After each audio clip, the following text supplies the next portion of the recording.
She's cute, can sing, can dance, and she's pretty damn smart. She may look perfect on the outside, but don't get it twisted. It was all due to dedication, insanely hard work, and experiencing a bit of pain. In this episode of Otaku Files, we talk about the one and only Suzuki Airi. Most of us outside of Japan may not be aware of some of the more interesting personalities within the Japanese otaku landscape, so I thought I'd do a little video series and try to shed some light on these individuals. This is Otaku Files.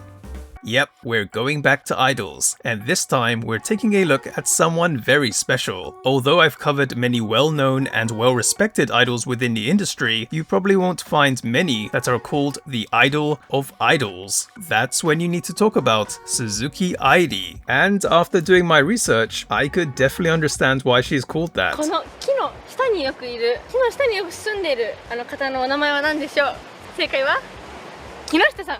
Oh, and she's apparently the queen of making dad jokes too, but we'll put that aside for now. Airi has had a pretty long career, and that longevity is a testament to her ability to successfully reinvent herself in an industry where staying relevant for more than 2 decades isn't all that easy. What's also not easy is being able to attain a large female fanbase later in one's career, despite having mainly been active in the predominantly male-supported female idol world. In other words, there's a lot to talk about, so let's go back a bit. Airi was born in the prefecture of Gifu, but was raised within Chiba. It turns out that Airi came from a family famous for a particular kind of sport: golf. Her father is professional golfer Suzuki Toru, and her mother is Marutani Kyoko, also a pro golfer who was even selected to represent Japan as a JGA national team member, although she stepped back from active touring after getting married. Even her brother, Suzuki Takayuki, is a professional golf instructor, so golf was always on TV in their household, and Airi would always hear the sound of her father's golf swings from his training room. But despite being in such a golf-centric family, Airi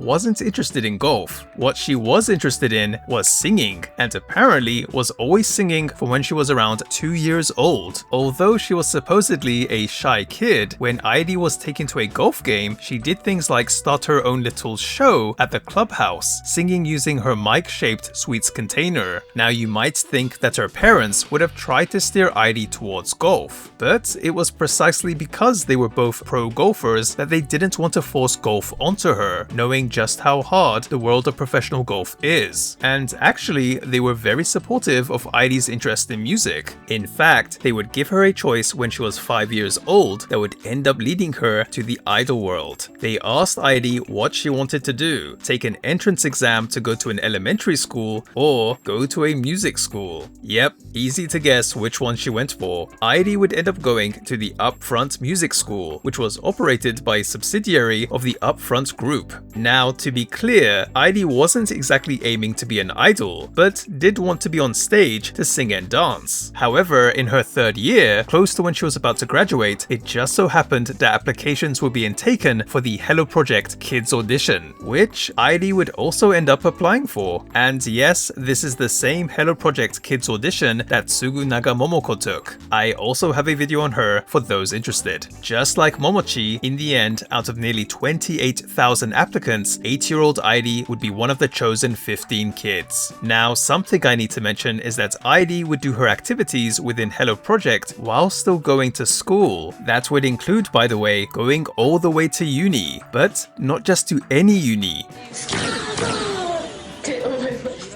Airi went to the prestigious Keio University. She apparently made a promise with her parents that she'd go to uni, but going to Keio while doing idol activities is pretty unbelievable to say the least. Once in Hello Project Kids, technically the first unit Airi would be a part of is 4Kids. 4Kids was basically a short-lived unit that appeared in the movie Minimoni the Movie Okashina Daiboken, and were also featured in Minimoni's single Genki Jirushi no Omori Song Okashi Tsukutte Okasui. However, not everything in the beginning went super smoothly for Airi. Unlike Tsugunaga Momoko, she wouldn't get picked for the new group Jiksu that would be led by Yamaguchi Mari, which, for the highly competitive Airi, was pretty upsetting at the time. But that's because Sunku seemed to have other plans for her.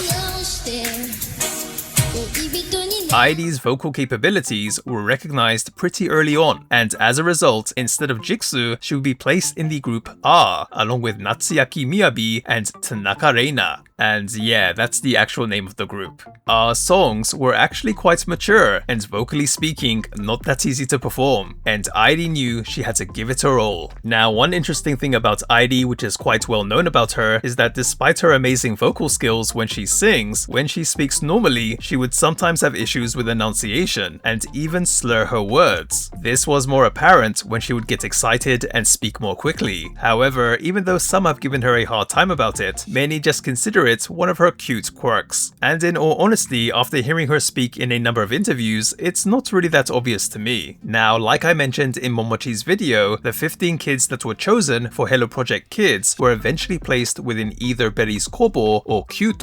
Airi would be a part of c-ute. There's way too much to talk about when it comes to c-ute that can fit in this video, but it's important to understand that Berry's Kobo would make their major debut around 3 years before them in March 2004. And strictly speaking, c-ute wasn't formed straight away. However, when c-ute was formed in 2005, they were sort of like the opening act for other established Hello Project groups like Morning Musume. For their 1-year anniversary, they apparently performed in Kanagawa to an audience of 2 people. I'm going to guess in the beginning they felt like they were playing second fiddle to Berry's Kobo. Oh, and marketing is very important. Initially, c-ute started with 7 members, went up to 8 the following year before settling to 5 in 2009. Although they would end up gaining a certain amount of success, especially with how amazing their performances were, and with Airi being quoted as their ace, Airi and the other members have spoken about how hard it was to figure out a formula that actually worked for them. It's also during her time in c-ute that Airi would start being called Aidoru ga okogareru aidoru, or the idol of idols. Now, there is another group that Airi would be heavily involved with, and I am sure I won't hear the end of it if I didn't include them. Bono. I'm not going to talk about them much here because, well, they might be getting their very own video at some point, if people want it. Wink wink. But yes, while still being in c-ute, Airi would be placed in the group in 2007, and they proved to be quite successful. Want to see that video? You know where to let me know. c-ute would announce in August 2016 that they were disbanding the following year in June 2017. Along with that, Airi would also graduate from Hello Project. However, Airi wasn't done with the world of showbiz and decided to become a solo artist. Now, in April 2015, Airi did something which would end up increasing her fan base outside of the idol scene. More specifically, she would get more female fans. Airi would become an exclusive model for the fashion magazine Rei. She had appeared in the magazine sometimes before too, and was apparently quite popular even though she herself thought that she might be too short to be a model. However, Airi had always cherished her female fans, which she even had from her idol days, and apparently she even started a blog during high school where she shared makeup tips and tutorials. Now, something I must mention which probably raised Airi's profile as a solo artist is her involvement with anison. More specifically, the anime adaptation of Kaguya-sama wa Kokurasetai, Tensai Tachi no Renai Zunousen. She would actually sing alongside the legendary Suzuki Masayuki for Season 2's opening theme song, Daddy Daddy Do. This song would actually end up going viral, and that includes outside of Japan too, exposing Airi to a global audience. But she wasn't done yet, coming back to do Kaguya Season 3 ending with Hato wa o Teage. Airi managed to successfully transition herself into a versatile, well-established face of the mainstream Japanese entertainment industry, and managed to grab herself a lot of global attention too. She may have come from a famous family, but Airi's success was due to years of hard work and dedication. Anyway, that's going to be it for this video, guys. Thank you all for watching. Suzuki Airi, very highly requested. I hope you all enjoyed this video. Let me know your thoughts and opinions in the comments section below. To be honest, she wasn't someone I was very aware of, but I can certainly understand why she's so popular. Who else do you want to see? Let me know. Till next time, all the best, take care, peace.